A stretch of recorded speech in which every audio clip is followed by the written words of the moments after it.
Oh, YouTube, it's William. I'm getting some SKs ready to go out.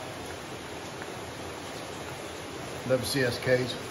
I think this is through, 846 is going out. Wow.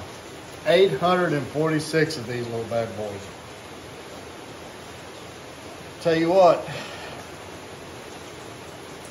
you guys are awesome. You really are.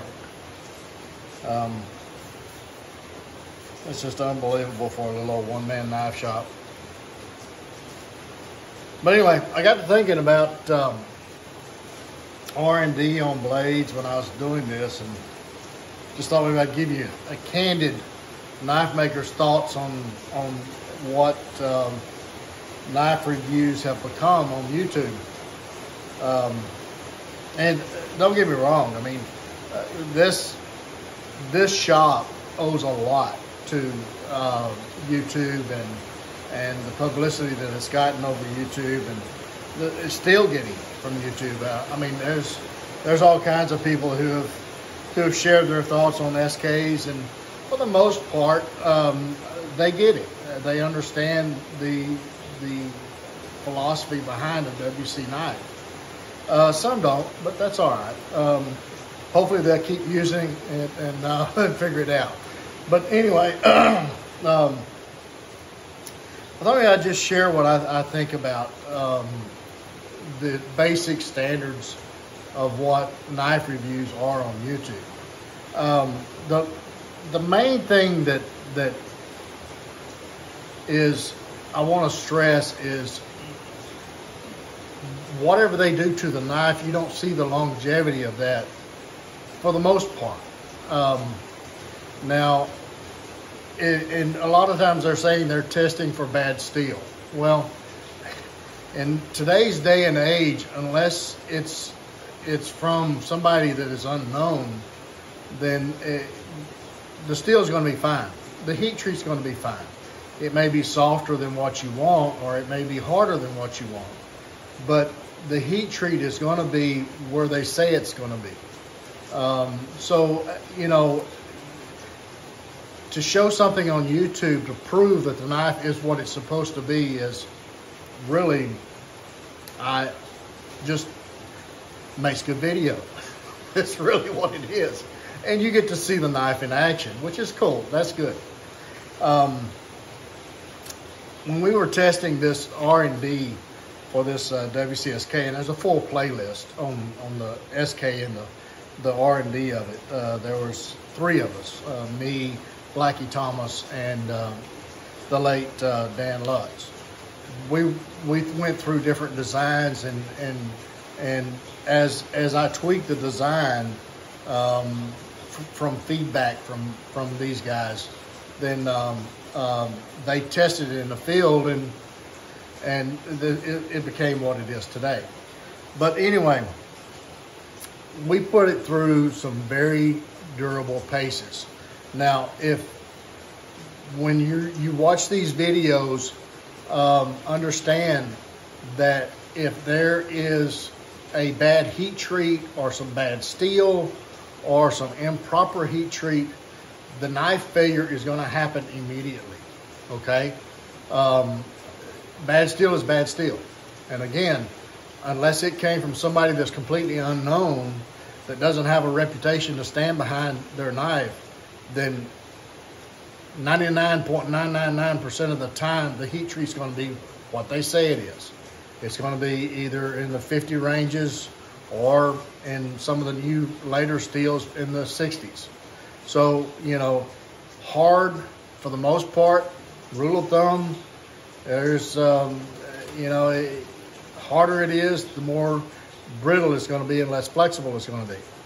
The softer it is, the more you got to sharpen it. So that's just a rule of thumb. Now, with today's steels, that scale slides along pretty well. For instance, the AEDL is a harder steel, but it's more flexible than 01. You know, but again, you know, for the most part, the harder it is, the more brittle it's going to be.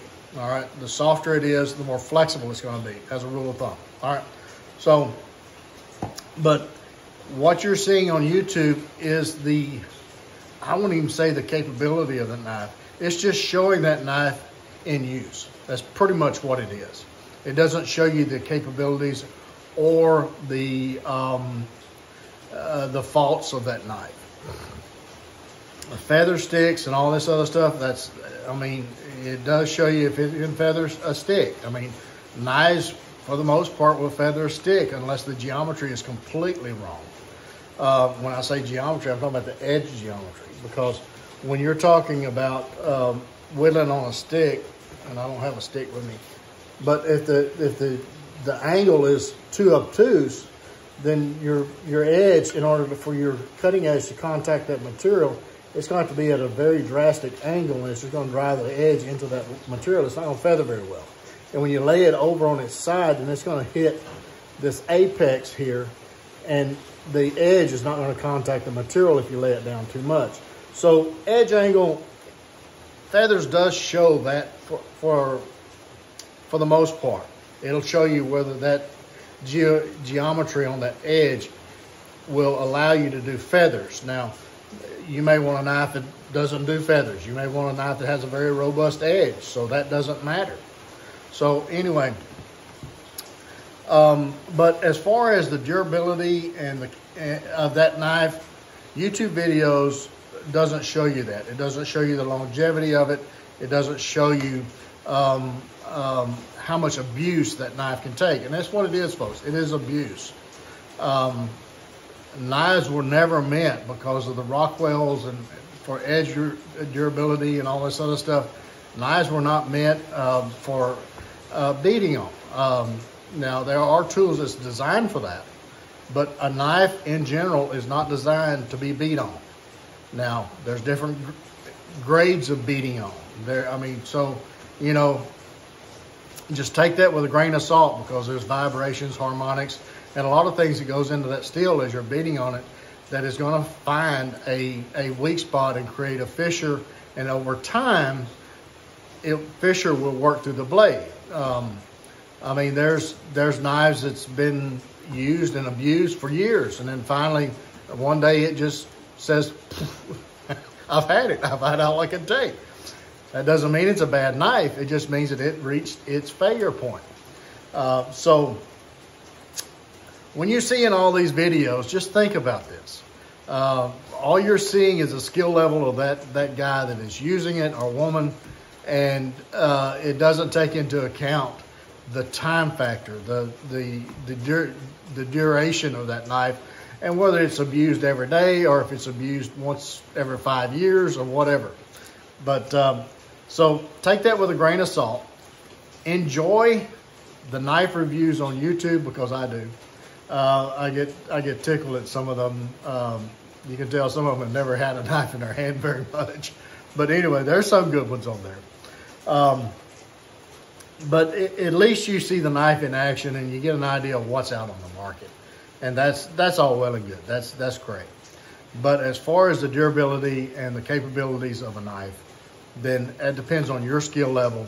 That depends on a lot of things, and just take it with a grain of salt. But anyway, I just thought maybe I'd share my thoughts on the YouTube thing. Some of it's very comical, but anyway. Again, 99.9% of the time, the knife is going to do what the manufacturer said it's going to do if it's a reputable company, because their reputation stands behind it. So you don't need somebody on YouTube that don't know anything about knives demonstrating what the capabilities of that knife is.